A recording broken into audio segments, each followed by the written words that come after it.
సుజలాం సుఫలా మాతరం వందే మాతరం సుప్రజోష పులకితయా. 77 సంవత్సరాల క్రితం రాజ్యాంగాన్ని మనం అమలుపరచుకోవడం జరిగింది. మన భారతరత్న డాక్టర్ అంబేద్కర్ గారు రాసిన భారత రాజ్యాంగాన్ని మనం ఈ రోజు నుంచి 77 సంవత్సరాల క్రితం అమలుపరచుకోవడం జరుగుతుంది.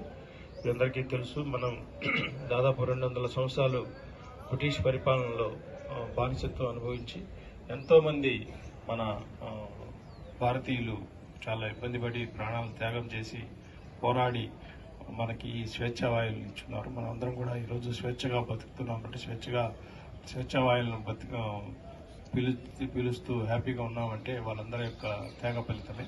వాళ్ళందరినీ మనం ఈరోజు గుర్తుపెట్టుకొని వాళ్ళందరికీ నివాళులు అర్పించాలి. వాళ్ళ యొక్క స్ఫూర్తితో మనం కూడా ఆ విలువల్ని కాపాడుతూ భారతదేశాన్ని మరింత అభివృద్ధి పథంలోకి తీసుకెళ్లడానికి అందరూ పాటుపడాలి. మరోసారి అందరికీ కూడా రిపబ్లిక్ డే శుభాకాంక్షలు.